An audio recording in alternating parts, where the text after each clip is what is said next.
Oke, bismillahirrahmanirrahim. Assalamualaikum warahmatullahi wabarakatuh. Waalaikumsalam warahmatullahi wabarakatuh. Selamat pagi anak-anak. Pagi, Pak. Gimana kabarnya? Udah sarapan semua? Alhamdulillah. Belum. Ada yang belum ya? Tapi kita harus tetap semangat ya. Oke, sebelum memulai acara kelas pada hari ini, alangkah baiknya kita berdoa bersama-sama. Yuk, berdoa dimulai. Bismillahirrahmanirrahim.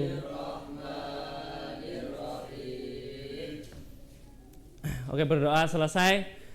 Jadi pada pertemuan kali ini Bapak akan membawakan materi tentang pengertian akidah Islam.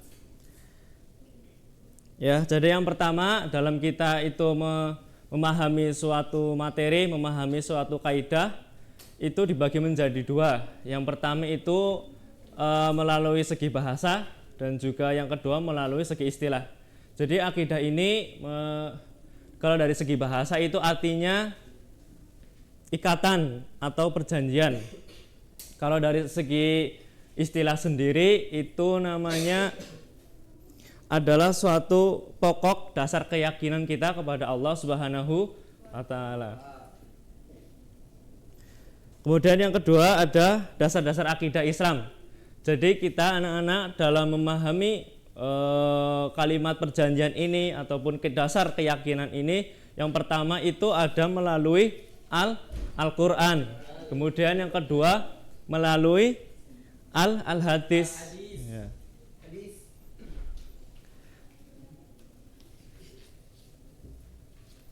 Melalui Al-Hadis. Jadi Al-Quran ini sendiri sebagai dasar yang utama dalam kita itu mengemban suatu keyakinan, dalam kita itu memahami unsur yang namanya keagamaan.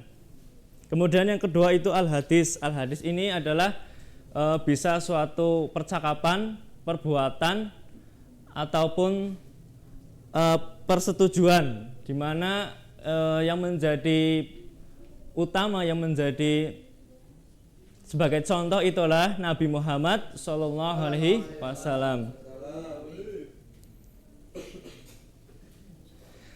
Kemudian ada apa lagi? Tujuan mempelajari akidah Islam. Ya, yang pertama memupuk dan mengembangkan dasar ketuhanan, di mana dalam kita itu berakidah ini untuk memupuk, yaitu menambahkan silsilah kita untuk senantiasa percaya kepada Allah Subhanahu wa taala. Kemudian yang kedua, untuk menghindari diri dari kemusyrikan. Ya, jangan sampai kita itu meyakini sesuatu yang memang bentuknya itu tidak ada, bentuknya itu bahkan diistilahkan kegoiban. Kita itu jangan sampai menjadikan mempunyai pemikiran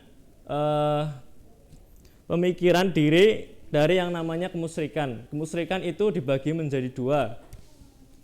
Yang pertama itu adalah syirik yang sir, kemudian yang kedua itu adalah syirik yang tampak, di mana kita dalam memahami asmanya Allah Subhanahu wa taala, kita itu harus tahu di mana perbedaan yang namanya syirik yang besar dan juga syirik yang kecil. Contoh, syirik yang besar kita itu meminta kepada sesuatu yang bentuknya selain kepada Allah. Contoh, kita meminta kepada dukun, kepada orang-orang yang seperti itulah, bermain-main dengan ilmu. Kemudian syirik yang sir. Syirik yang sir ini bisa mempunyai contoh, Allah itu maha memberi rezeki, Allah itu maha mengatur kehidupan dunia. Nah, kita jangan sampai mempunyai akidah, kita jangan sampai meyakini bahwa rezeki ini yang mengatur itu kita, ataupun dunia ini ada yang mengatur gitu. Jadi tidak boleh dalam kita itu memahami yang namanya akidah, memahami yang namanya dasar ketuhanan kita, tidak boleh untuk bermain-main, karena ini berkaitan dengan kepercayaan, di mana kepercayaan ini terletaknya itu ada di pada hati kita. Kemudian yang kedua apa? Menghindari diri dari pengaruh akal pikiran yang menyesatkan. dimana dalam kita itu memahami akal pemikiran ini, biasanya orang-orang terdahulu itu mereka meyakini hanya sebatas pemikiran saja tanpa ada dasar. Nah, anak-anak kita dalam beragama ataupun kita dalam mengemban akidah ini, jangan sampai kita itu mempunyai hal-hal pemikiran yang seperti orang-orang kafir pada zaman dahulu. Ya. Kayak untuk yang selanjutnya, saya ada beberapa permainan, yaitu menjawab. Ada nanti saya kasih tugas untuk mengisi beberapa perilaku. Saya memang mencoba untuk tidak menjelaskan perilaku tentang bagaimana aplikasi akidah ini diaplikasikan dalam kehidupan. Nanti kamu tinggal ngisi ini aja. Ini kan contoh perilaku baik. Satu aja. Nanti kamu tinggal ngisi ininya aja ya. Perilaku buruk. Aku nulis di sini. Tulis di sini.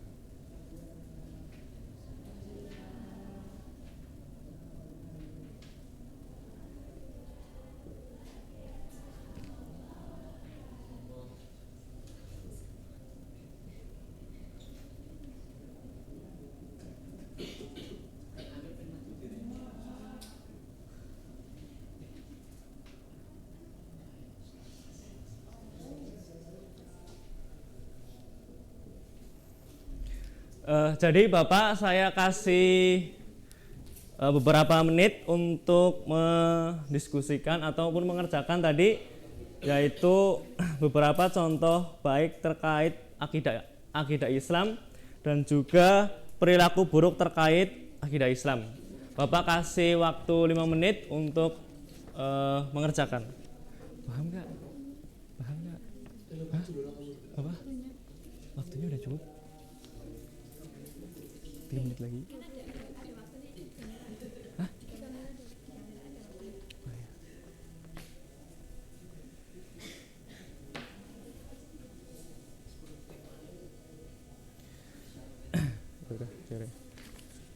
Hah? Mungkin cukup untuk tugasnya. Nanti saya dikumpulkan saja ke depan. Baik untuk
Ya, kita mulai saja. Assalamualaikum warahmatullahi wabarakatuh.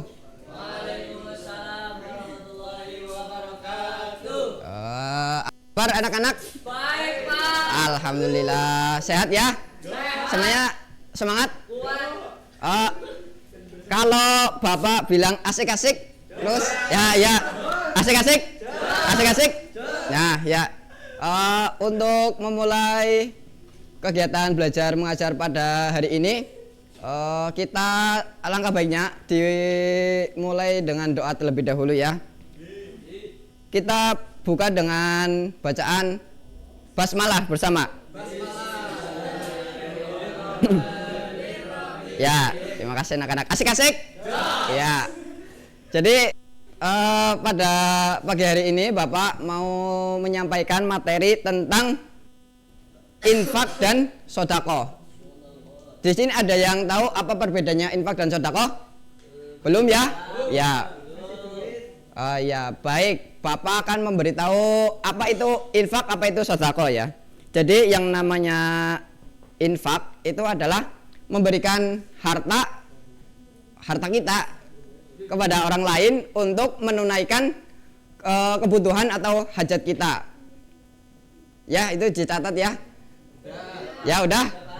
Terus yang namanya sedekah itu adalah memberikan harta kita kepada orang lain untuk memenuhi kebutuhan orang lain ya. Jadi bedanya itu kalau infak itu untuk memenuhi hajat kita, tapi kalau sedekah itu untuk memenuhi hajat orang lain, kebutuhan orang lain ya. Paham ya anak-anak? Paham. Ya, Bapak ini ada sesuatu. Jadi ada lintingan. Isinya ini nanti ada nomor-nomor. Jadi nomor-nomor ini nanti sesuai itu di dalam segitiga segi itu ada pertanyaan ya. Jadi ini yang kebagian nanti maju ke depan. Oke, siapa? Maju. Ya, silakan.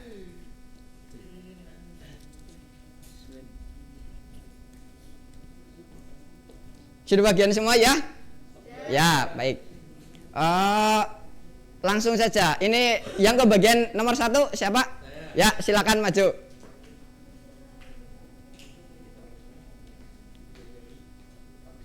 Ya, ini silakan dibuka. Bismillah. Dibacakan soalnya. Apa saja manfaat dari infak dan sodako? Ya.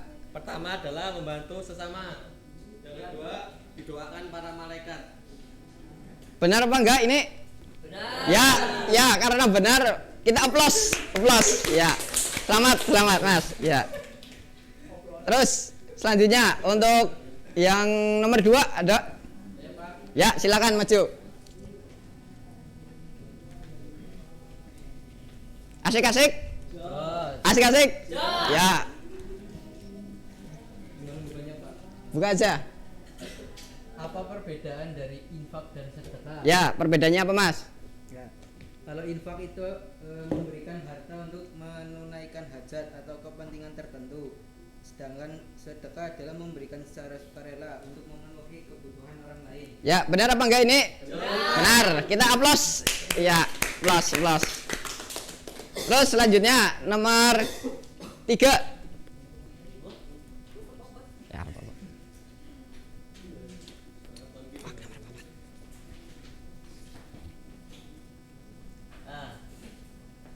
Pertanyaannya yaitu pengertian infak menurut bahasa. Ya, apa Mas? Infak menurut bahasa yaitu berarti membiayai. Membiayai. Oh ya, benar apa enggak? Ya, aplaus. Ya. Selamat ya kepada adik-adik yang telah menjawab pertanyaan-pertanyaan yang ada di depan.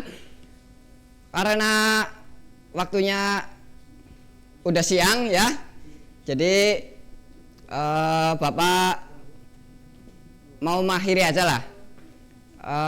Kita sebelum diakhiri, ini Bapak ada sesuatu.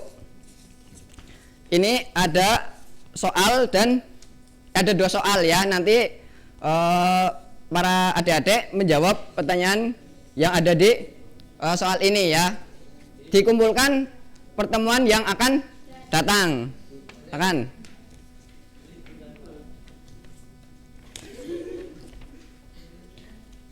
Ya, itu silakan dijawab di rumah. Besok pertemuan yang akan datang dikumpulkan ya. Sebelum Bapak akhiri, kita baca dengan doa kafaratul majlis bersama.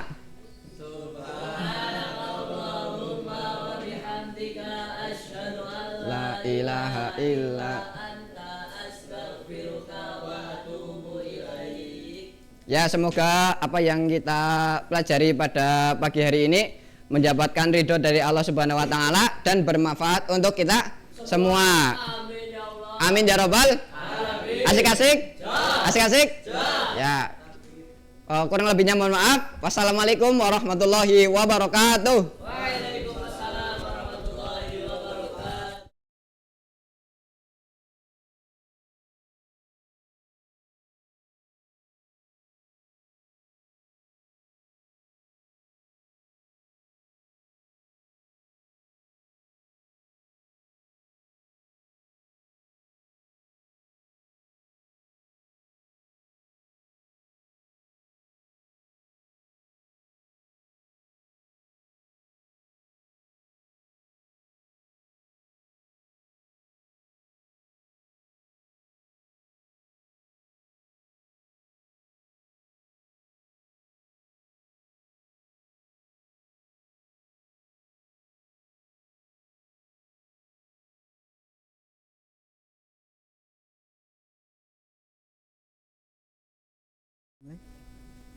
Oke.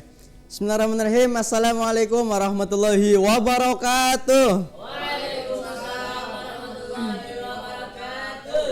Bagaimana kabarnya anak-anak? Alhamdulillah luar biasa. Allahu Akbar. Iya, semangat banget nih. Kan sarapan karo apa mendoan ya? Iya.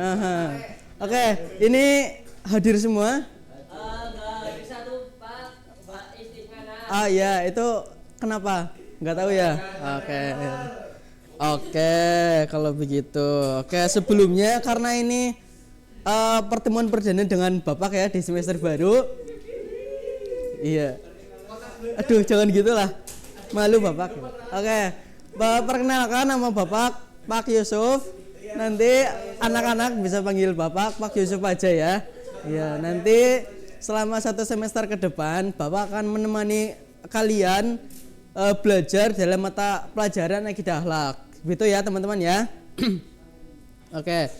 Sebelum kita masuk ke pembelajaran, Bapak akan memberikan beberapa kontrak belajar supaya belajar kita selama 1 semester ini terstruktur dengan rapi dan terorganisir. Begitu ya. Oke. Langsung aja ke yang pertama. Untuk kontrak belajar dengan Bapak, yang pertama itu tidak boleh menggunakan handphone.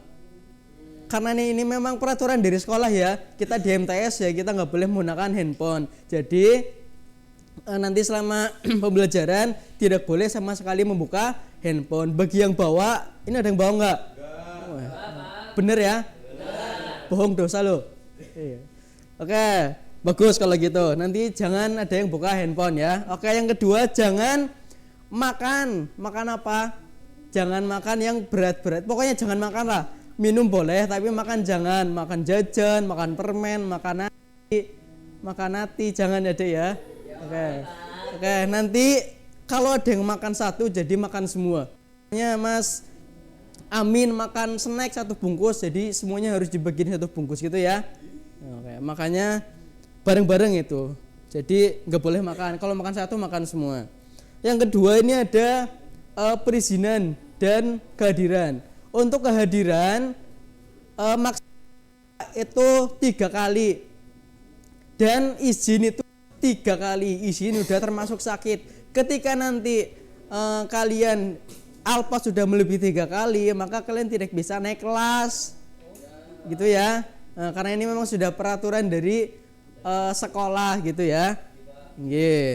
Oke, selanjutnya tidak boleh mengadakan diskusi dalam diskusi. Apa contohnya?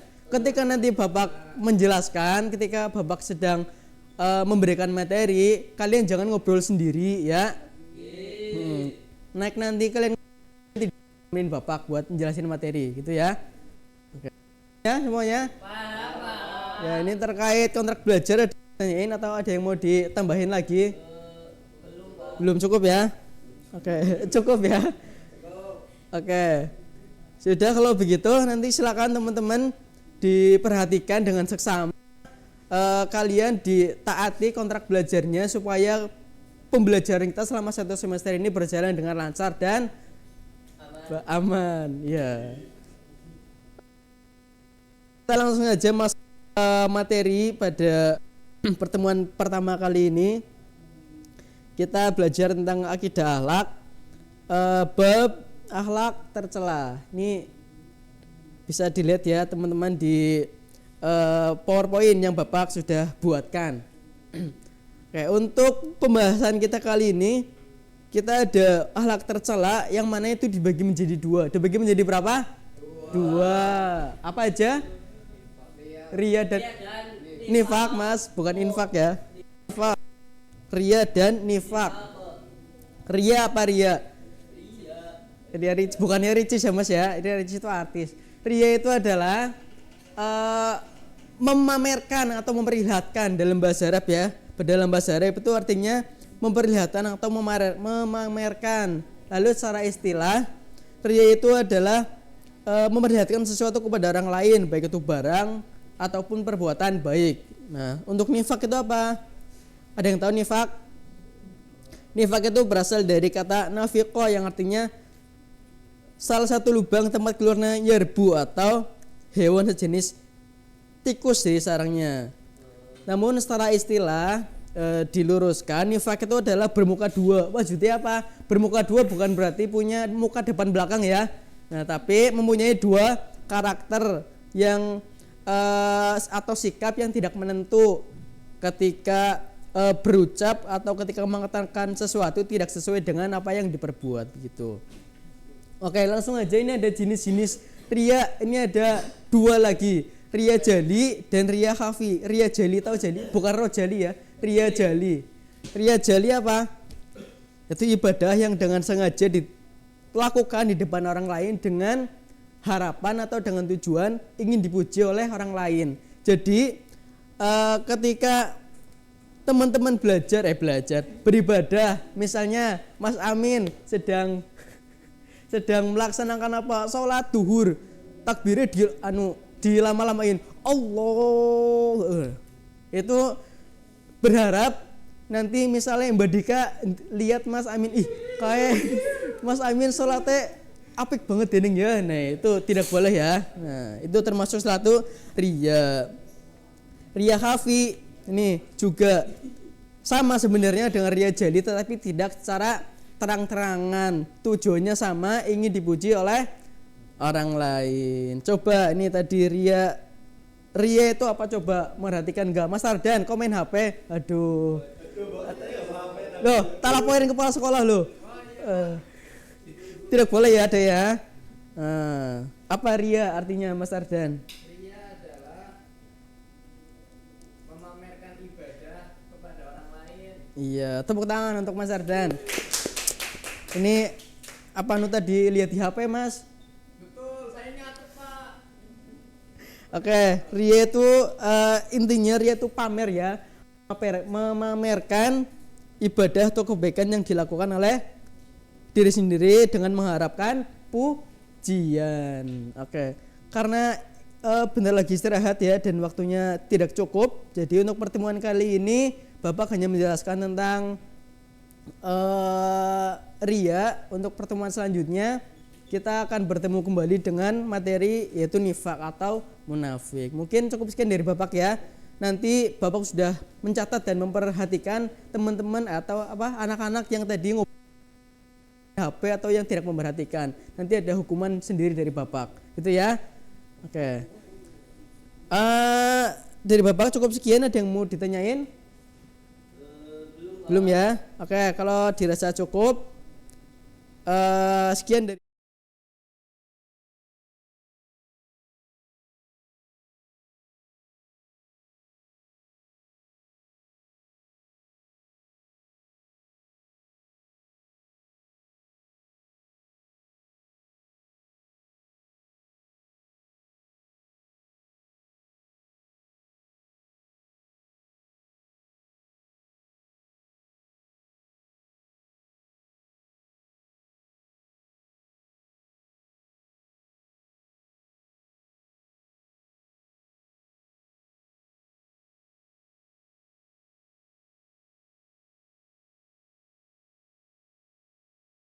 Assalamualaikum warahmatullahi wabarakatuh. Pagi anak-anak. Apa kabar?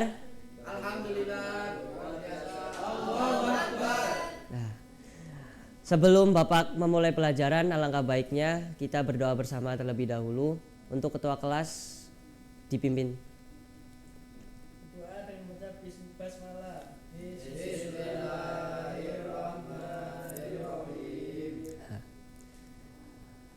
Sehat semua ya anak-anak? Alhamdulillah, semangat ya hari ini. Nah, pada pertemuan sebelumnya Bapak kan sudah memerintahkan kalian untuk belajar tentang haji dan umroh. Nah, pada pertemuan kali ini Bapak akan membuat kalian dalam dua kelompok. Nah, untuk kelompok kiri Bapak yaitu kelompok 1 dan kelompok 2 yang berada pada sisi kanan Bapak. Nah, apa sih tugas kelompok tersebut? Yang pertama, yang sebelah kiri, kelompok pertama menjelaskan tentang apa itu pengertian haji, rukun haji, dan perbedaan antara haji dan umroh salah satu. Nah, untuk yang kelompok 2 yaitu menjelaskan tentang pengertian umroh, rukun-rukun umroh, syarat-syarat umroh, dan menyebutkan salah satu perbedaan antara umroh dan haji. Nah, sekarang kalian semua diskusi sesuai kelompok masing-masing. Bapak beri waktu 5 menit. Nanti salah satu perwakilan dari kelompok harap maju ke depan membacakan hasil diskusi kelompok kalian.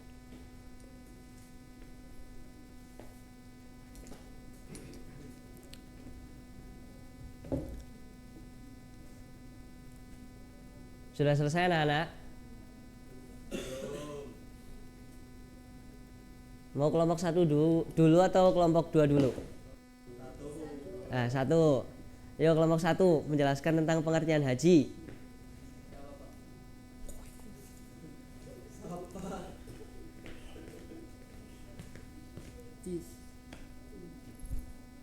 Pengertian haji. Iya.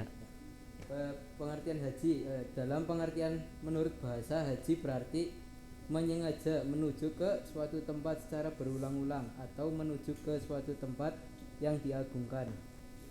Dalam pengertian syar'i, haji berarti menyengaja atau mengunjungi Mekah untuk melaksanakan ibadah tawaf, sa'i, wukuf di Arafah, dan manasik-manasik haji lainnya dalam rangka menunaikan perintah Allah Subhanahu wa taala dan mengharap ridhonya. Adapun rukun haji terdiri dari 6. Yang pertama yaitu ihram, kedua wukuf di Arafah, ketiga tawaf, keempat sa'i, kelima tahallul atau mencukur rambut, dan yang keenam tertib. Selanjutnya syarat-syarat haji terdiri dari 5 bagian.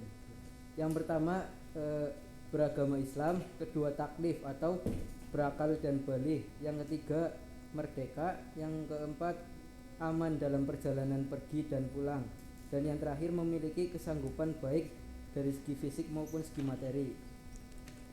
Terus yang terakhir perbedaan haji dan umroh. Pada rukun haji terdapat wukuf di Arafah, tetapi di dalam umroh wukuf di Arafah tidak termasuk rukun umroh. Sudah Pak? Beri tepuk tangan dulu untuk teman kalian ini. Yuk selanjutnya kelompok 2 untuk maju ke depan.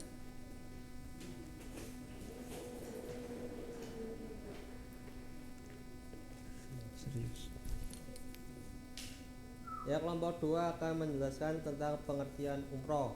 Menurut bahasa, umroh berarti ziarah, sedangkan dalam istilah syar'i, umroh adalah ziarah ke Ka'bah untuk melaksanakan tawaf, sa'i, dan memotong rambut. Rukun-rukun umroh itu ada 5. Apa saja itu? Yang pertama adalah ihram, tawaf, sa'i, mencukur rambut atau tahallul. Yang terakhir adalah tertib antara keempat rukun. Yang ketiga, syarat-syarat umroh. Syarat umroh itu juga ada 5. Yang pertama adalah beragama Islam, taklif. Apa itu taklif? Balik dan berakal, merdeka atau bukan budak, aman dalam perjalanan baik pergi ataupun pulang, memiliki kesanggupan baik berupa fisik maupun segi materi atau finansial. Yang terakhir adalah perbedaan umroh dan haji. Umroh memiliki 4 zamani sepanjang waktu. Artinya umroh dapat dilaksanakan kapan saja selama syarat-syarat umroh terpenuhi. Sedangkan mikot zamani haji hanya dibatasi oleh bulan-bulan haji saja, yaitu bulan Dzulhijjah. Tepuk tangan dulu untuk teman kalian. Selanjutnya Bapak akan menjelaskan tentang perbedaan antara syarat dan rukun. Ada yang sudah tahu di antara kalian ada yang tahu apa itu perbedaan syarat dan rukun? Belum ya? Belum. Nah, jadi syarat dan rukun itu ada perbedaan. Kalau syarat itu harus dilaksanakan sebelum melakukan ibadah tertentu. Contoh, syarat haji berarti syarat sesuatu yang harus dipenuhi sebelum melakukan ibadah haji. Sedangkan kalau rukun itu sesuatu yang harus dipenuhi pada saat melaksanakan haji atau umroh. Nah, apabila salah satu syarat ataupun salah satu rukun haji atau umroh tidak dipenuhi, maka umroh ataupun haji tersebut tidak akan syah. Paham anak-anak? Ya, sekian karena waktu sudah hampir habis. Sekian dari Bapak, apabila ada kesalahan Bapak mohon maaf. Wassalamualaikum warahmatullahi wabarakatuh.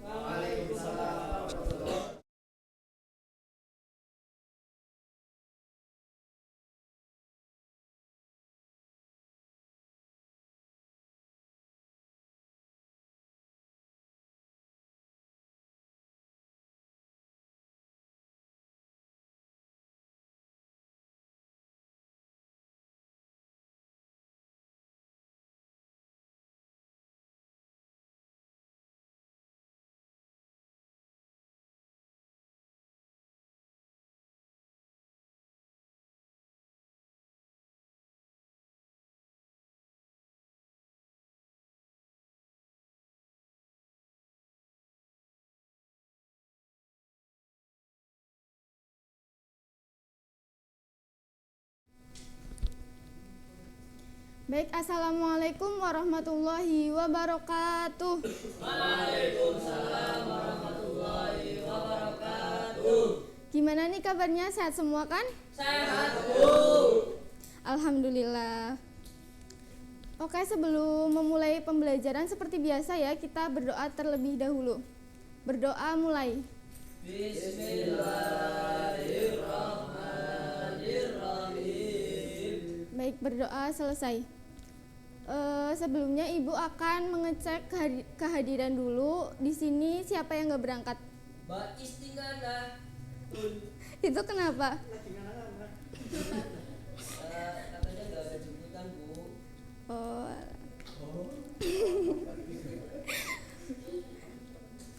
Baik, di sini udah ada yang tahu belum? Kita akan membahas tentang apa? Belum, Bu. Jadi hari ini kita akan membahas tentang ibadah kurban. Udah ada yang tahu kurban itu apa? Belum. Ya, kurban itu berasal dari kata qoriba yakribu kurbanan yang berarti dekat. Sedangkan menurut istilah kurban itu berarti mendekatkan kurban itu berarti menyembelih hewan ternak, menyembelih hewan memenuhi syarat tertentu yang dilakukan pada hari raya Idul Adha semata-mata mendekatkan diri kepada Allah SWT. Nah, untuk hewan kurban sendiri, ada yang tahu berapa hewan yang bisa digunakan untuk kurban? Ya betul, ada 5 ya. Yang pertama unta, terus ada sapi, ada kerbau, ada kambing, dan domba. Terus untuk ketentuan dari hewan-hewan tersebut itu, yang pertama adalah cukup umur. Jadi unta sendiri itu minimal berumur 5 tahun, sedangkan sapi dan kerbau itu minimal berumur 2 tahun, sedangkan kambing itu 2 tahun dan domba itu cukup 1 tahun. Terus yang kedua adalah tidak cacat. Cacat di sini itu yang kayak gimana sih? Yang pertama itu tidak pincang. Terus yang kedua itu sehat. Terus yang ketiga, hewan tersebut itu badannya gemuk. Dan yang keempat, hewan tersebut itu tidak terpotong telinganya dan ekornya. Terus yang selanjutnya ada waktu dan tempat pelaksanaan penyembelihan hewan. Itu waktunya sendiri pada hari raya Idul Adha dan pada hari tasyrik. Ada yang tahu hari tasyrik itu tanggal berapa aja? Ya, betul. Dan untuk tempat penyembelihannya itu sendiri dianjurkan berdekatan dengan tempat pelaksanaan sholat hari raya Idul Adha. Ya, bisa dipahami ya anak-anak terkait penjelasan ibu tadi? Ya, sekarang ibu akan bagi kalian dua-dua dengan teman sebangku aja ya. Kalian silahkan menuliskan satu pertanyaan mengenai hal yang tidak kalian pahami dari penjelasan ibu tadi. Bisa dimengerti? Ya. Sudah ya. Selanjutnya, silakan kalian tukar pertanyaan tadi dengan teman belakangnya kalian. Ya, sudah. Selanjutnya, kalian coba jawab pertanyaan tersebut sebisanya kalian, sepahamnya kalian mengenai pertanyaan yang kalian dapatkan. Ibu kasih waktu 5 menit ya.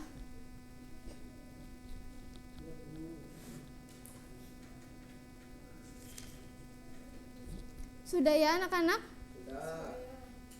Coba di sini siapa yang mau maju ke depan untuk membacakan pertanyaan dan jawabannya?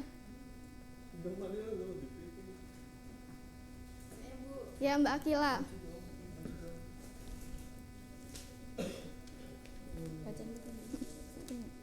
Ya, pertanyaannya, apa tujuan dari ibadah kurban?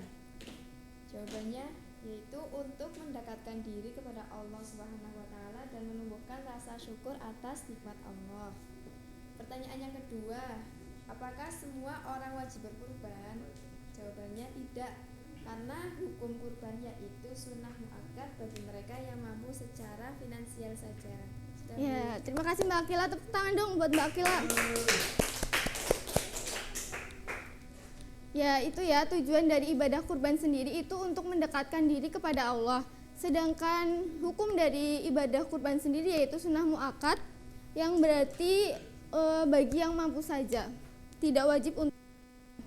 Ya, Ibu rasa cukup ya pembelajaran pada pagi hari ini. Mari kita tutup pembelajaran pada pagi hari ini dengan bacaan hamdalah. Baik, terima kasih atas perhatiannya. Kurang lebihnya mohon maaf. Wassalamualaikum warahmatullahi wabarakatuh. Waalaikumsalam.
Ya. Assalamualaikum warahmatullahi wabarakatuh.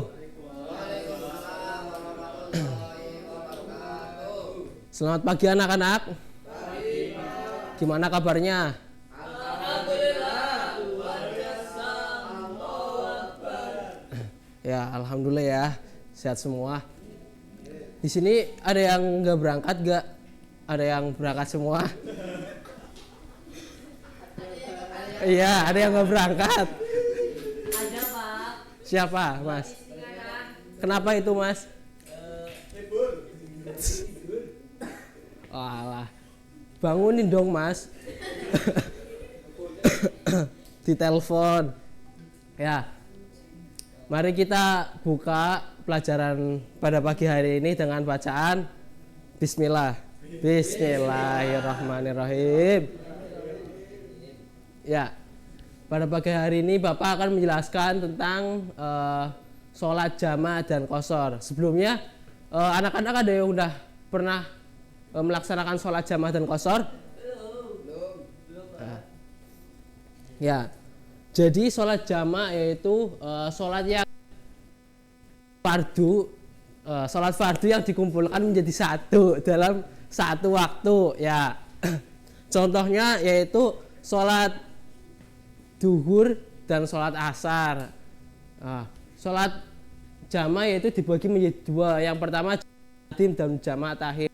Ada yang tahu anak-anak jamaah tahdim dan jamaah takhir? Ya, jamaah tahdim yaitu sholat fardu yang dikumpulkan di satu waktu, tapi di awal waktu. Contohnya sholat duhur dan sholat asar, tapi dikerjakan pada waktu duhur. Lalu untuk jamaah takhir yaitu sholat fardu yang dikumpulkan, digabungkan menjadi satu di dalam satu waktu, yaitu di akhir waktu. Contohnya sholat maghrib dan sholat isya dilaksanakan pada waktu isyanya. Udah paham belum anak-anak? Coba Mas Faizal coba bacakan sholat jamaah apa, Mas? Sholat jamaah artinya sholat fardu yang dikumpulkan atau digabungkan dalam satu waktu. Maksudnya adalah menggabungkan dua sholat fardu dan mengerjakannya dalam satu waktu. Ya, betul sekali. Beri oplos teman-teman. Ya, untuk selanjutnya yaitu syarat sah sholat jamaah, yaitu dalam melaksanakan jamaah, sholat jamaah itu ada syaratnya. Yang pertama, syaratnya yaitu dalam perjalanan jauh yang jarak tempuhnya yaitu lebih dari 17 km. Sebagian ulama mensyaratkan jarak tempuhnya yaitu 80 km. Lalu yang kedua, perjalanan itu tidak bertujuan untuk maksiat ya. Kalau bertujuan maksiat atau untuk jalan-jalan dengan pacarnya, nah kan bermaksiat. Nah, itu tidak bisa dilaksanakan sholat jamaah ya, Mas. Lalu yang selanjutnya, yang ketiga, syarat sah sholat jamaah yaitu dalam keadaan ketakutan dan rasa sangat khawatir seperti perang, sakit, hujan lebat, angin topan, dan bencana alam lainnya. Ya, selanjutnya pengertian sholat qashar. Sebelumnya ada yang tahu pengertian sholat qashar?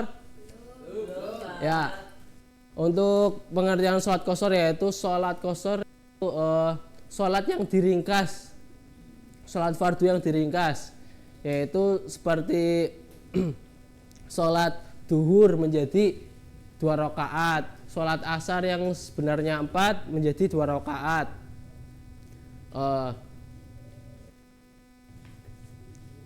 Untuk sholat qashar yang diperbolehkan yaitu sholat-sholat yang 4 rakaat seperti sholat duhur, subuh 2, Mas. Duhur, asar, isya. Nah, untuk sholat subuh dan sholat maghrib itu tidak bisa diqashar ya. Ya karena kan 2, Mas. Masa mau diqashar jadi diringkas menjadi 1, Mas? Nggak bisa, Mas. Ya. Itu klasifikasi sholat yang diperbolehkan di jamaah dan di qashar, yaitu ada sholat maghrib dan isya itu bisa dijamak. Lalu sholat maghrib dan sholat subuh itu tidak bisa dijamak dan di qashar. sholat maghrib dan sholat subuh tidak bisa dikosor atau diringkas.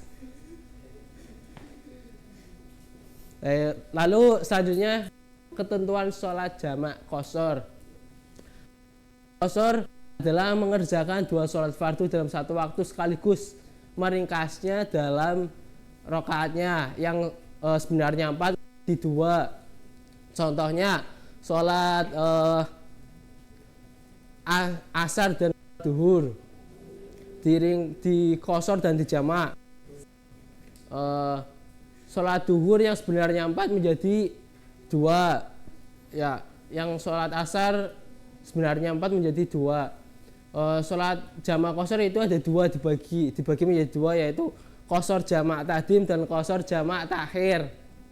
Ya, untuk qashar jamak takhir itu dikerjakan di awal waktu. Contohnya sholat duhur dan sholat asar di qashar dan dijamak dilaksanakan di waktu sholat duhur.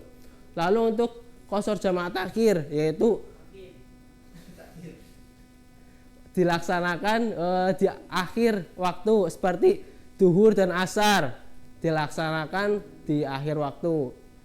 Ya, ada yang ditanyakan teman-teman, adik-adik, anak-anak? Cukup ya untuk pertemuan kali ini. Bapak tutup. Mari kita tutup pelajaran pada pagi hari ini dengan bacaan Alhamdulillah. Alhamdulillahirabbil alamin. Ya, Bapak tutup. Wassalamualaikum warahmatullahi wabarakatuh.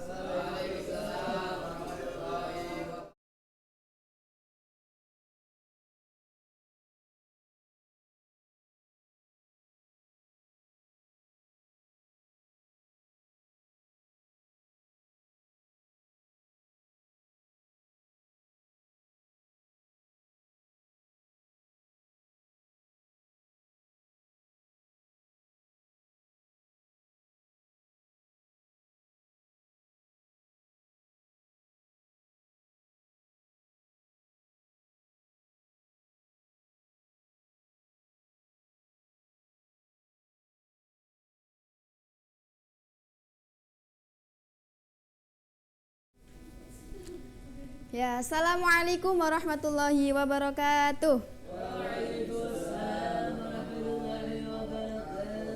Ya, sebelum kita melakukan pembelajaran, alangkah baiknya kita berdoa terlebih dahulu. Berdoa mulai.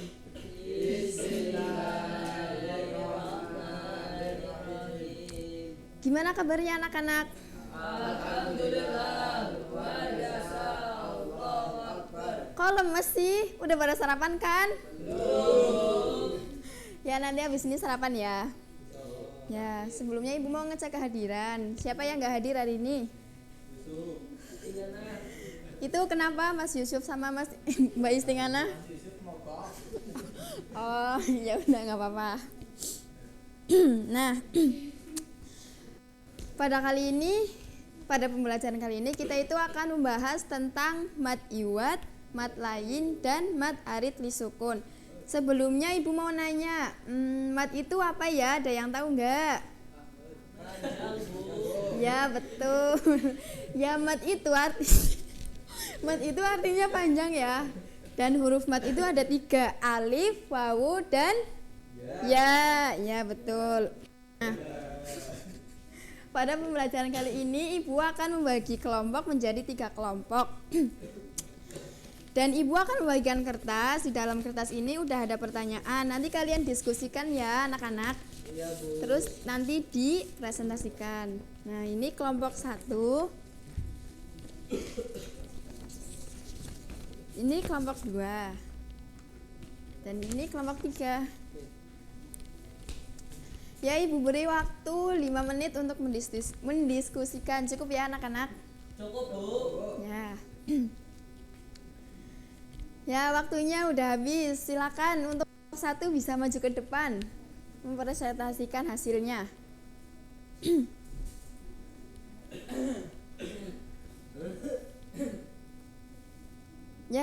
bisa dibacakan pertanyaannya dulu. Carilah pengertian dari mad alif sukun beserta contohnya. Ya, coba jawabannya gimana? Ketemu di surat Al-Maun ayat 1. Pengertiannya. Oh, pengertiannya dulu. Pengertian mad alif sukun itu adalah mad yang terjadi apabila ada huruf mad yaitu waw, alif dan ya atau ya yang berada di akhir ayat atau terdapat tanda waqaf. Iya. Contohnya surah Al-Maun ayat 1. A'udzubillahi minasyaitonirrajim. Allah. Bismillahirrahmanirrahim. Ara'aital ladzi yukadzibu biddin. Iya. Itu bacaan mad alif sukunnya di mana? Di kalimat apa? Di kalimat biddin. Ya, betul. Beri tepuk tangan untuk Mas Yusuf. Yang selanjutnya kelompok 2 silakan bisa maju.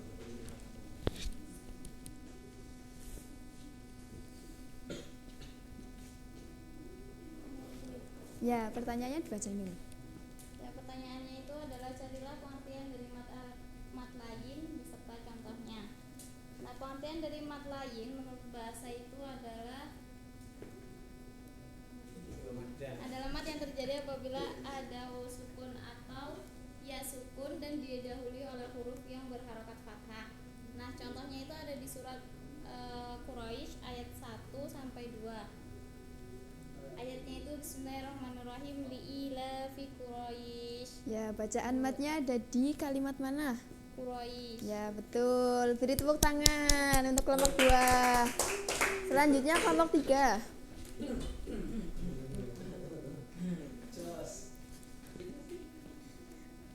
Perintahnya carilah pengertian dari mad iwad dan beserta contohnya. Jadi mad iwad adalah menurut bahasa panjang dan mad iwad artinya pengganti. Sedangkan menurut istilah mad iwad adalah mad yang terjadi apabila ada fathatain yang berada di akhir ayat atau ada tanda waqaf. Contohnya? Contohnya ini ada di surat Al-Insyirah ayat 5. A'udzubillahi minasyaitonirrajim. Inna ma'al usri yusra. Yang yusronya, Bu. Oh ya, betul. Beri tepuk tangan untuk Mas Amin. Ya, jadi sampai sini udah pada paham semua ya? Anak-anak? Ya. Jadi antara mad iwad, mad lain dan mad arid li sukun itu beda apa sama? Ya, betul. Ya, karena waktunya sudah habis, Ibu cukupkan pertemuan pada kali ini. Kita akhiri dengan membaca Alhamdulillah. Alhamdulillahirabbil alamin. Ya, sekian dari Ibu, kurang lebihnya mohon maaf. Wassalamualaikum warahmatullahi wabarakatuh.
Baik. Assalamualaikum warahmatullahi wabarakatuh. Waalaikumsalam warahmatullahi wabarakatuh. Gimana kabarnya hari ini anak-anak? Alhamdulillah. Sebelum kita memulai pembelajaran hari ini, silahkan ketua kelas untuk memimpin doa.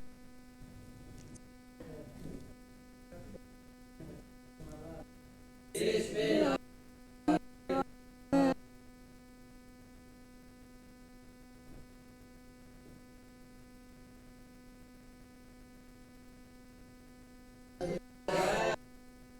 Apakah ada yang tidak hadir? Tidak hadir apa? Males. Sakit? Sakit, berarti izin sakit. Baik. Apakah ada yang ingat materi kita sebelumnya kita membahas tentang apa? Ayo, lupa ya? Kemarin kita sudah membahas tentang akhlak tercela. Jadi akhlak tercela itu ada apa aja? Ada godok, marah-marah, apa? Ria. Ya. Hari ini kita akan belajar tentang adab seorang muslim terhadap orang tua dan guru. Sebelum kita mulai pembelajaran hari ini, Ibu minta kalian berdiri semuanya. Semuanya berdiri, kita mau main. Ya. Kalau ada yang salah nanti disuruh maju, harus maju. Berdiri. Ada yang tahu ini enggak permainan ini? Yang Marina menari di atas menara. Ya, kita bareng-bareng. 1, 2, 3. Marina menari di atas menara. Marina menari di atas menara. Marina menari di atas menara. Nah, kalau ada yang salah harus maju ya. Yuk, kita percepat ritmenya. Marina menari di atas menara, menari di atas menara. Ayo. Marina di atas. Salah. Ayo Mas Yusuf maju. Enggak, 1 orang. Waktunya enggak cukup, ayo. Apa mau dihukum apa? Suruh nyanyi? Jangan. Enggak. Jadi Mas Yusuf ini kita minta untuk membuka itu perilaku buruk yang pernah dilakukan kepada orang tua. Apa? Ayo. Pernah berbohong? Pernah. Pulang malam gak izin? Iya. Kalau disuruh gak mau, marah-marah, ya. Enggak. Ya, terima kasih buat Mas Yusuf. Berikan tepuk tangannya. Baik. Hari ini kita akan belajar tentang adab terhadap orang tua dan guru. Mari kita simak PPT-nya. Jadi ada 3 subtema yang akan kita pelajari tentang adab terhadap orang tua. Yang pertama itu pengertiannya. Jadi pengertian adab. Ada yang tahu nggak pengertian adab? Nggak tahu. Adab itu berarti norma atau aturan dalam kosakata bahasa Arab. Nah, jadi kita itu adab sering dikatakan sebagai kesopanan yang berarti norma atau aturan mengenai sopan santun yang didasarkan atas aturan agama. Kemudian ada jenis adab terhadap orang tua dan guru. Yang pertama apa? Ayo kita baca bersama. Yang pertama ada patuh terhadap perintah orang tua dan guru. Jadi kalau kita ingin menjadi siswa yang beradab, anak yang beradab terhadap orang tua dan guru, kita harus perintahnya. Apalagi kalau perintahnya yang bagus, yang baik, kita harus melaksanakan perintahnya. Yang kedua ada apa? Tidak berkata kasar terhadap orang tua dan guru. Masih ada nggak yang suka berkata kasar? Baik. Selanjutnya, berusaha menyenangkan hati orang tua dan guru. Dan yang terakhir, selalu mendoakan orang tua dan guru. Baik, apakah ada yang belum paham? Sudah. Ibu akan membagi kalian menjadi 2 kelompok. Ya, jadi di sini ada adab terhadap guru. Ada contohnya juga. Nanti kalian kan jenis-jenisnya dan ditempelkan di sini ya. Ini untuk kelompok 1 adab terhadap orang tua. Dan kelompok 2 adab terhadap guru. Silakan kalian diskusikan selama 5 menit. Ya, 5 menit.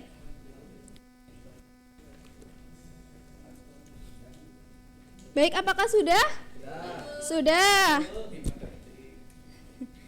Sudah, silakan perwakilan untuk maju menyebutkan adab yang ada di situ. Adab terhadap orang tua jenis-jenisnya apa saja?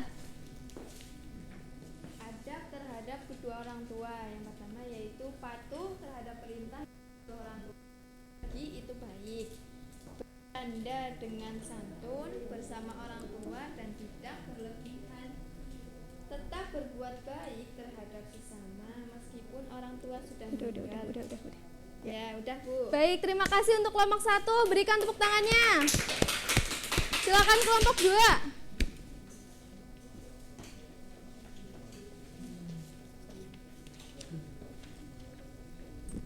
Nah, selanjutnya itu adalah adab terhadap guru. Adab terhadap guru itu yang pertama taati perintah guru dan mengajarkan tugas yang diberikan. Yang kedua itu berterima kasih kepada guru atas segala jasanya. Udah Bu. Ya, terima kasih untuk kelompok 2. Berikan tepuk tangannya. Baik, sebelum Ibu akhiri pembelajaran hari ini, Ibu kasih tugas ya? Ya, Ibu kasih tugas PR. Kerjakan LKS halaman 122. Ya, kerjakan semuanya sampai uraiannya dikumpulkan besok. Oke? Ya. Baik, pembelajaran kita hari ini sudah berakhir. Marilah kita berdoa bersama. Semoga apa yang sudah kita pelajari hari ini dapat kalian terapkan di kemudian hari ya. Berdoa. Mari.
Biasa bekerna.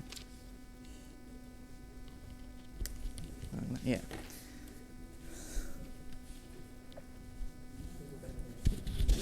Wes ya. Bismillahirrahmanirrahim.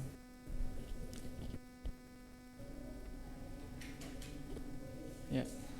Assalamualaikum warahmatullahi wabarakatuh.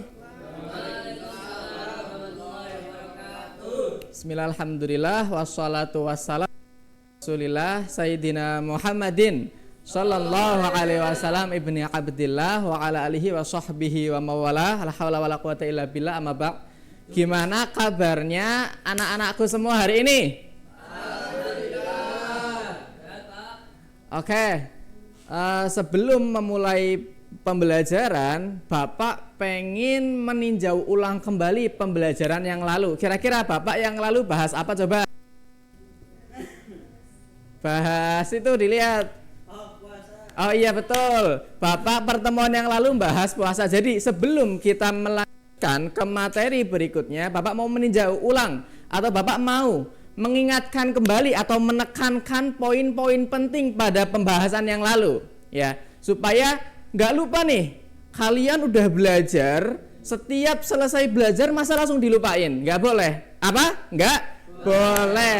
Buanglah mantan pada tempatnya. Nah, kalau pelajaran jangan dibuang. Makanya setiap pertemuan perlu ada peninjauan ulang sedikit demi sedikit supaya pelajaran-pelajaran yang lalu tetap bisa diingat dengan baik. Begitu? Oke, Bapak ingin meninjau kembali tentang puasa, bahwa pengertian puasa adalah menahan diri dari segala hal yang membatalkan puasa nih. Nah, karena kita diharuskan untuk menahan diri dari segala hal yang membatalkan, jadi kira-kira kita perlu nggak tahu apa aja nih hal yang membatalkan puasa? Perlu nggak? Kita suruh menahan diri nih. Berarti kita harus tahu dong apa yang ditahan, iya nggak?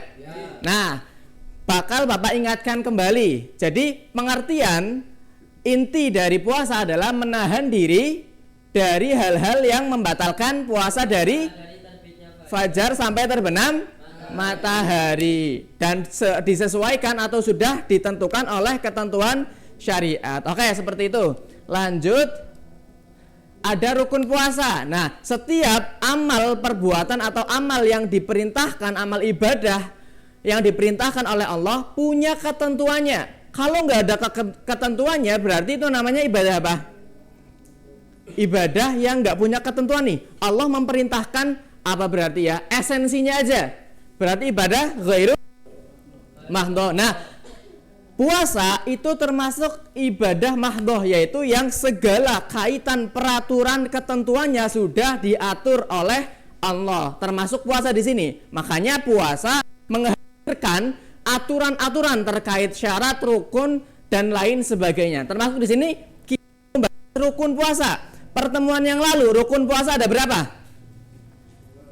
Ada dua. Yang pertama niat, yang kedua menahan diri dari segala hal yang membatalkan puasa. Oke, berikutnya ada hikmah puasa. Nah, semua yang telah diperintahkan ataupun yang juga dilarang oleh Allah punya hikmah tersendiri yang perlu kita ambil. Nggak sekedar menjalankannya lalu selesai tidur atau pulang ke tempat. Enggak. Puasa, sholat atau kita cuma sujud aja. Enggak kan?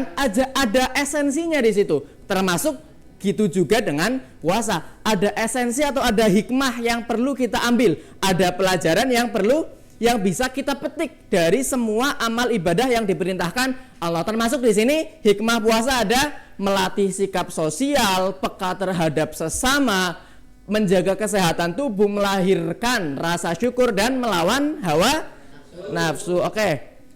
Nah, dari penekanan poin-poin penting yang telah Bapak sampaikan barusan, kira-kira nih udah siap jawab pertanyaan belum? Kayak terlalu jujur ya, belum.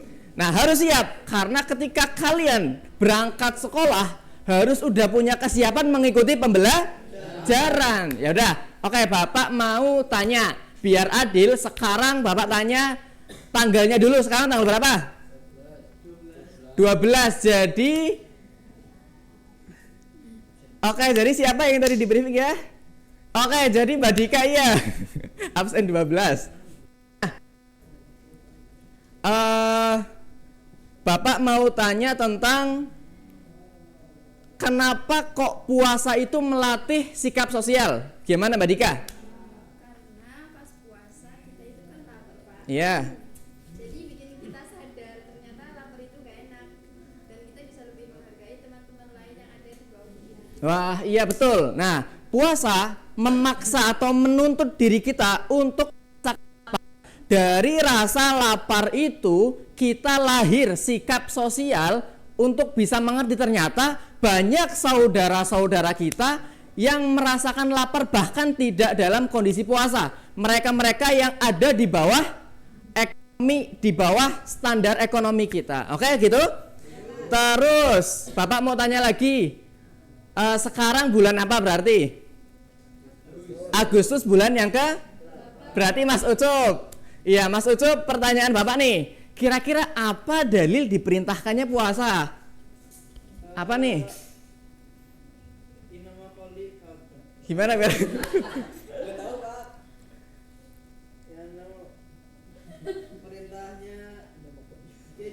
Loh, gimana nih?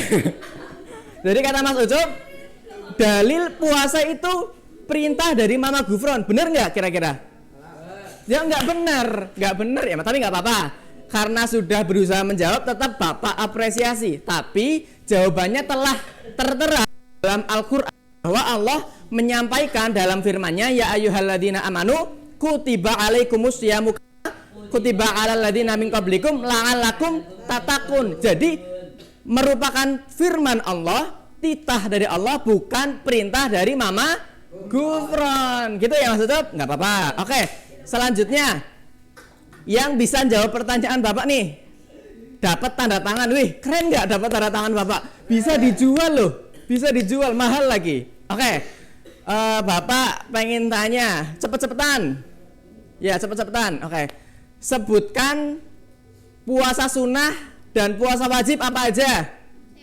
Ya, oke. Puasa wajib itu puasa bulan Ramadan, sedangkan puasa itu puasa sunnah. Oke, betul. Mau ditandatangani mananya?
Enggak usah Pak. Ya bismillah, assalamualaikum warahmatullahi wabarakatuh. Ya selamat pagi anak-anak. Gimana kabar kalian semuanya? Alhamdulillah. Masih semangat? Sudah semua? Ya sebelum Pak mulai pelajaran pada pagi hari ini, alangkah baiknya kita berdoa bersama-sama. Berdoa dimulai. Bismillahirrahmanirrahim. Ya Bapak di sini akan menjelaskan materi tentang Nabi Muhammad sebagai rahmatan lil alamin. Siapa yang sudah tahu siapa itu Nabi Muhammad? Nabi siapa? Nabi Muhammad Nabi siapa? Nabi? Ya benar sekali, Nabi terakhir dan Nabi akhir zaman, dan dia membawa risalah berupa Al-Quran. Ya Nabi Muhammad lahir pada tahun 12 Rabiul Awal tahun gajah, atau bertepatan pada tanggal 20 April 570 Masehi. Ayahnya bernama Abdul Muthalib, Abdullah bin Abdul Muthalib, dan ibunya bernama Aminah binti Wahab. Ya sebelum diangkat menjadi Rasul, Muhammad kenal dengan julukan Al-Amin, atau disebut dengan juga Al-Amin. Apa namanya Al-Amin itu? Amin, apa Amin? Ya betul. Ya selanjutnya di sini kepercayaan masyarakat Arab pra-Islam atau sebelum Islam. Masyarakat kota Mekah sebelum menyembah berhala dan batu-batuan adalah pengikut penganut ajaran Islam yang diajarkan oleh Nabi Ibrahim, dan setelah itu dilanjutkan oleh anaknya yang bernama Ismail. Dan setelah Nabi Ismail wafat, barulah muncul sekte berupa penyembah berhala. Kenapa pada yang menyembah berhala? Karena orang jahiliyah. Ya Bapak di sini akan menaruh pembelajaran dakwah Nabi Muhammad SAW ke Mekah. Ya pengajian dakwah, siapa yang mau membaca? Silakan maju, Mas Afrizal. Silakan maju.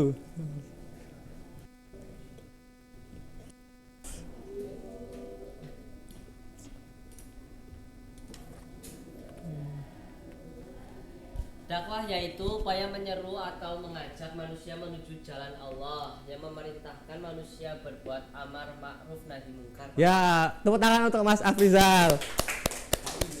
Pak Izal. Salah. Nah, satunya siapa yang mau maju? Ya, Mas Amin, silakan maju. Ya, strategi dakwah. Ya. Secara strategi dakwah, yang pertama secara sembunyi-sembunyi, yang kedua secara terang-terangan. Ya. Tepuk tangan untuk Mas Amin. Ya, strategi dakwah Nabi Muhammad itu ada dua. Pertama secara sembunyi-sembunyi. Itu dilakukan pada awal kenabian beliau. Yang kedua adalah secara terang-terangan ketika beliau sudah mulai terkenal. Nah, selanjutnya siapa yang mau maju? Gak ada yang mau maju? Oh, Mas Yusuf. Silakan. Apa? Sebab Nabi dakwah.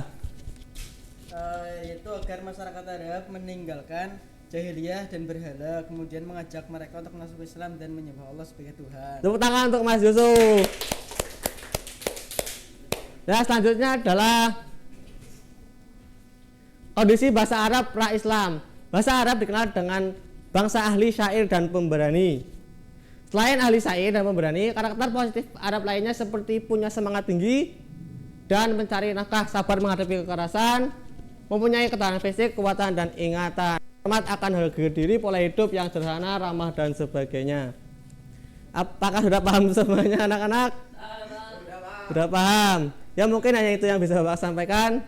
Mungkin kalau ada salahnya itu datangin dari Bapak. Walhasil, assalamualaikum warahmatullahi wabarakatuh.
Baik, assalamualaikum warahmatullahi wabarakatuh. Selamat pagi anak-anak. Gimana kabarnya kalian hari ini? Luar biasa. Baik, hari ini ada yang tidak berangkat nggak ya? Baik, selanjutnya apa ya? Langsung saja kita memasuki pelajaran. Ya, jadi hari ini kita akan mempelajari tentang najis dan cara mensucikannya. Ya, sebelumnya Bapak mau tanya, ada yang tahu apa itu najis? Mas, kotor dia, baik. Mas Faisal, coba apa itu najis? Najis secara bahasa kotor Pak artinya. Baik, ya. Jadi najis itu menurut bahasa yaitu berasal dari kata an-najsu yang berarti kotor, sedangkan menurut istilah yaitu suatu benda yang mengotori pakaian atau badan yang menghalangi sahnya ibadah kita kepada Allah. Nah, selanjutnya dasar hukum najis terdapat dalam surat Al-Mudaththir ayat 4. Coba Mas Dafa bacakan.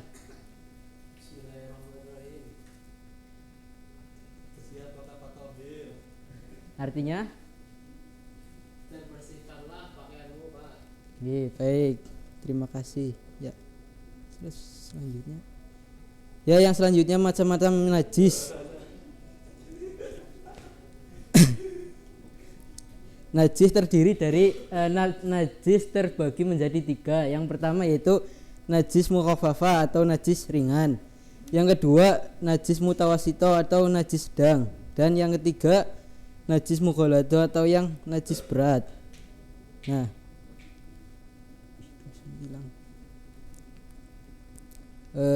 adapun tata cara melaksanakan adapun tata cara mensucikan najis, yaitu yang pertama najis mukhaffafa, yaitu cukup dengan memercikan air ke bagian yang terkena najis sampai bersih. Yang kedua najis mutawasito, yaitu dengan cara dibilas dengan air sampai semua sifat bau dan warnanya hilang. Ya, yang ketiga najis mughalladho, yaitu dengan cara menghilangkan dulu wujud benda najis tersebut, kemudian dicuci dengan air bersih 7 kali dan salah satunya dicampur dengan tanah. Baik, selanjutnya Bapak akan membagi kalian menjadi 3 kelompok.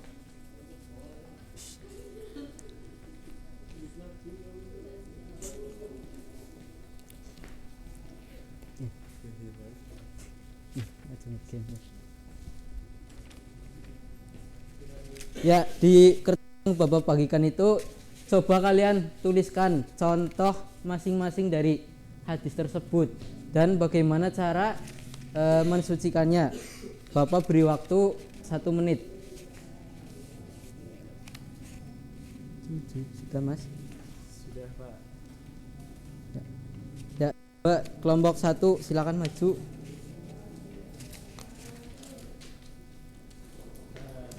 Jadi contoh najis mukhaffafah yaitu air kencing bayi laki-laki yang belum pernah makan sesuatu kecuali ASI.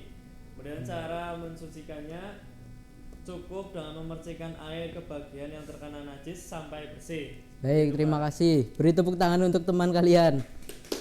Selanjutnya kelompok 2.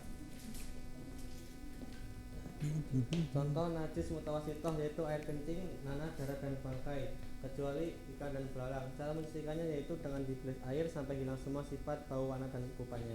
Baik, terima kasih. Yang terakhir kelompok 3. Contoh dari najis mughalladho yaitu seperti anjing dan babi, termasuk air liurnya dan anak-anak dari hasil persilangannya dengan hewan lainnya. Untuk cara mensucikannya yaitu hilangkan dulu najisnya, lalu kemudian dicuci dengan air bersih 7 kali dan salah satunya dicampuri dengan debu. Baik, terima kasih. Beri tepuk tangan untuk kalian semua. Ya, karena waktunya sudah cukup siang, Bapak akhiri. Alhamdulillahirrahmanirrahim. Mari kita membaca hamdalah bersama. Alhamdulillahirrahmanirrahim. Baik, Bapak tutup. Wassalamualaikum warahmatullahi wabarakatuh.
Sabar.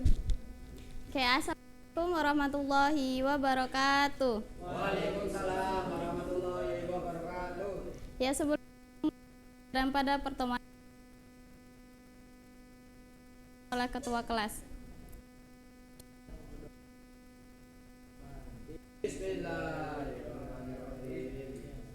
Ya, gimana kabarnya anak-anak? Baik, Bu. Kali ini apakah ada? Semoga yang tidak bisa hadir pada pertemuan kali ini, pertemuan besok bisa hadir kembali ya. Ya, pada kita akan belajar mengenai materi Songo dalam dakwah Islam di Indonesia.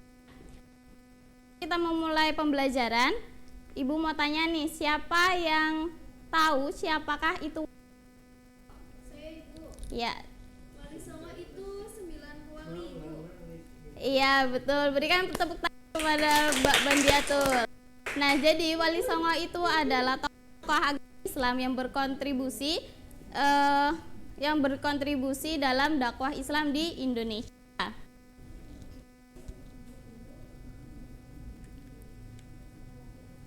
Nah, Wali Songo sendiri itu merupakan pengemuka agama yang memberikan teladan berharga. Beliau juga mempunyai pengetahuan yang luas, keimanan yang kuat. Namun dalam keimanan tersebut, beliau juga diri untuk orang yang berada padanya. Nah, pada era Wali Songo sendiri, pada era Wali Songo ini adalah era berakhirnya dominasi Hindu-Buddha dalam budaya Nusantara untuk digantikan dengan kebudayaan Islam. Nah, mereka juga itu adalah simbol penyebaran Islam di Indonesia. Peranan mereka juga ini tuh sangat besar dalam pengaruhnya kebudayaan masyarakat Jawa secara luas serta dakwah membuat Wali Songo ini lebih banyak dibandingkan yang lain. Wali Songo ini itu terdiri dari 9, yaitu Maulana itu adalah Ibrahim, dan selanjutnya yaitu Sunan Giri adalah keponakan Maulana Malik Ibrahim. Sunan Bonan dan Sunan Derajat adalah anak dari Sunan Ampel. Sedangkan Sunan Kalijaga sendiri itu adalah merupakan murid Sunan Bonan. Sunan Muria anak Sunan Kalijaga dan Sunan Kudus itu adalah murid Sunan Kalijaga. Nah, di sini Ibu ada deretan 9 wali serta namanya. Bisa kalian perhatikan? Coba dibaca.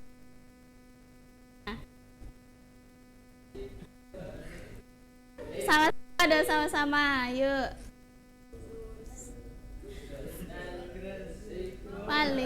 Malik Ibrahim, Den Rahmat, Sunan Bonan, Maulana Maktum, Sunan Derajat, Raden Qasim, Sunan Gresik, Maulana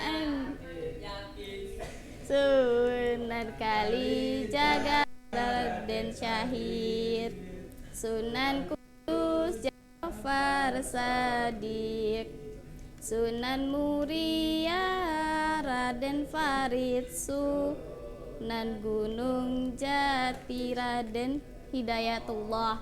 Nah, di sini kan ada 9 wali. Yang pertama yaitu atau biasa disebut dengan Sunan Maulana Malik Ibrahim. Itu Sunan atau biasa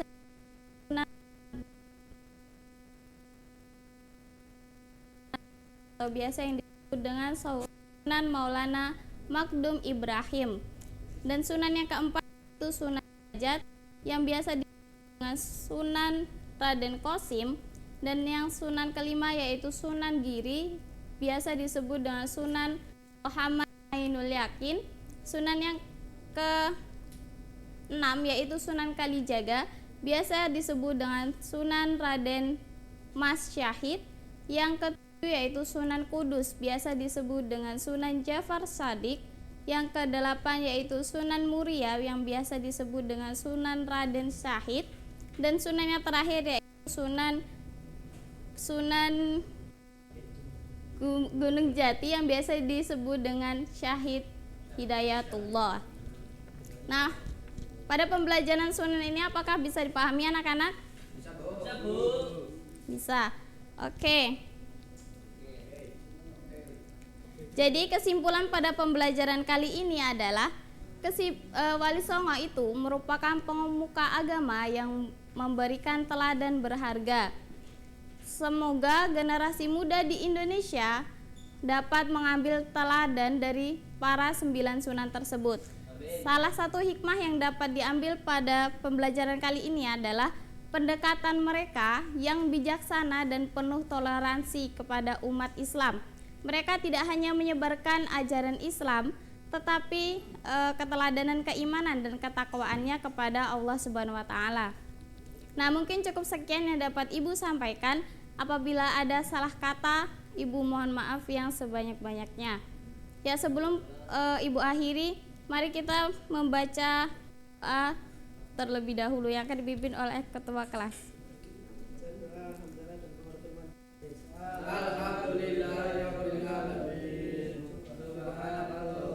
Wabihamdika asyhadu an la ilaha illa anta astaghfiruka wa atubu ilaik. Ya, mungkin cukup sekian dari Ibu. Wassalamualaikum warahmatullahi wabarakatuh.